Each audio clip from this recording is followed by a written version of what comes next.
I have a dream today that we will teach our children more about math than games, more about responsibility than sex. You see, Dr. King broke the most powerful link in a chain called bondage. He broke the link of oppression. But what holds America back today is the link of suppression. For we suppress high ideals in our children. Instead of focusing on what we can do, we seem to focus on what we can't do. But I have a God that says that I can do all things through Christ which strengthens me. I have a dream today that racism will be crucified, discrimination become a felony in the first degree.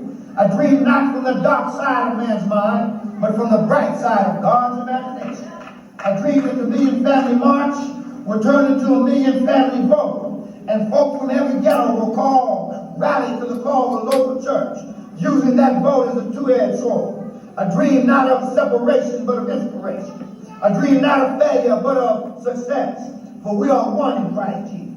I have a dream that the Christian vote will make government now focus on rehabilitation instead of permanent incarceration. No more free strikes in your hour for our children. Why? Because the prisons of today already look too much like the slave plantations of yesterday. Somebody ought to say amen. You see, ours is a quest for freedom and continued freedom. And we as a people must never forget that, for freedom must always be fought for.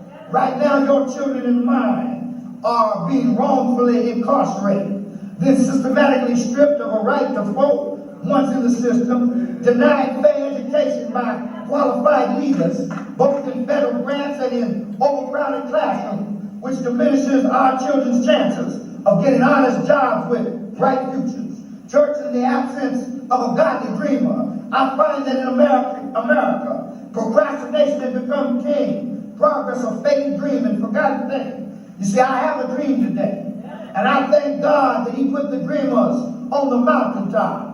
And like the ice found up at the top of the mountain, their dreams turn into rivers, into streams, into oceans, and all that drink from them become blessed.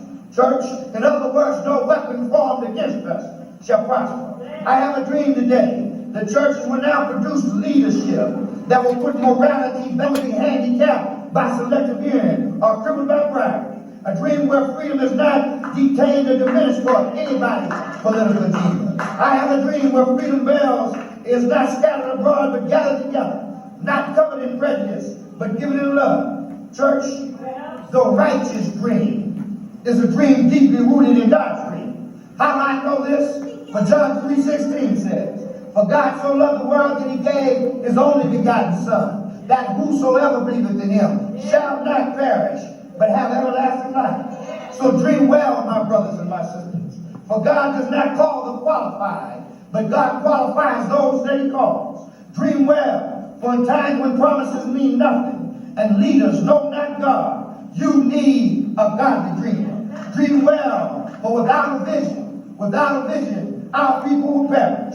Dream well, for in godless times, like now, when people have to choose between eating and eating, while the governors do not, we need a godly dreamer. Dream well, for it will be a dreamer that brings the solution to our present day crisis. You see, we must not overlook the value of the dreamer.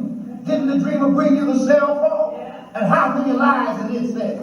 Didn't the dreamer bring your four-wheel drive and your SUV so you could get out of a hard spot? And how many lives did it save? Didn't the dreamer bring you your oven and your cars? You see, God has delivered us once, time and time again, through the power of the dreamer. So I say to you as my final remark, dream well. And if you're going to be a good dreamer, dream of training up the children in the way they should go, so that when they get old, they will not turn from it. May God bless you.